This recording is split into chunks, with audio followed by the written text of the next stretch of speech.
It's part of the American dream, owning a home, until it isn't, and the goal becomes unattainable.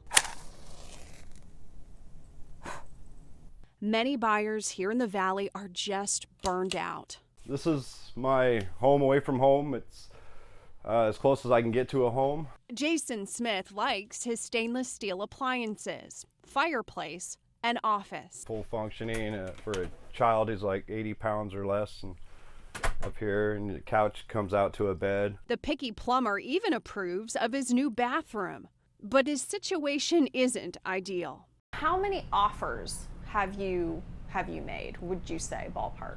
4, 5. I can't compete. The separated dad has been seriously interested in about 15 homes. His wish list: a 2 to 3 bed house in North Phoenix, near his kids, and no more than $350,000.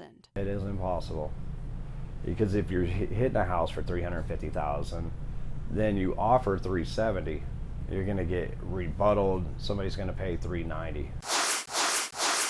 He's also learned that in his price range, cash is king for sellers. So with a lease coming up and no home to move to, Jason had to think outside the box. He's now essentially living in one. Well, a 42-foot one on wheels that he parks at Deer Valley RV Park. Not bad to live in if you can't find a house to live.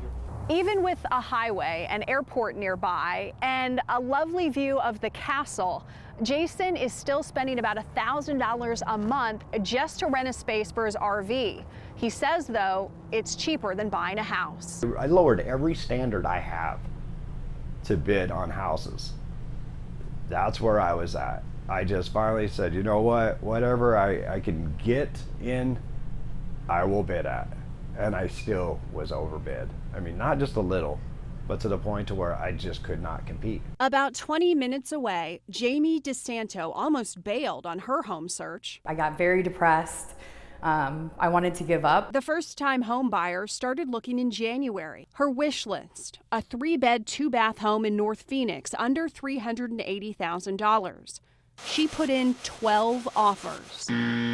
Every home was building a home and making sure that it would work convenient for us. So it was extremely disappointing to have it taken away. Did you cry? Absolutely. I cried every time. It was like being rejected. Like, they didn't want me on their team. Jamie, who grew up in the Valley, even thought about buying in another state. Instead, she switched realtors. We are constantly putting on different hats and yes, talking people off of ledges, especially when they don't get their offer selected. Experienced realtor Kelly Parton with HomeSmart Elite has a playbook of strategies to use when writing up an offer. Besides offering a high price, an appraisal can be waived, inspection periods can be shortened, and escalation clauses can all motivate a seller. This was her 13th try and we were able to put it together. Jamie was grateful. Yay! Congratulations. This is my first home, so I've been waiting a long time for this. Kelly says the current boom is different than the last one. Buyers are all well qualified now. That was not the case before the '08 crash. While some prices have finally stabilized in other big cities, the Phoenix Metro isn't there yet. And we have way too little supply. We could triple what we have now and still be really a normalized market for a city this size. Multiple offers are still the reality. I would not say give up altogether. Maybe just change your idea of what today's home looks like. Back at the noisy RV park, Jason has thrown in the towel. It's a heck of a time right now for homeowners, I'll tell you that. I wish I was one. Ellen McNamara, Fox 10 News.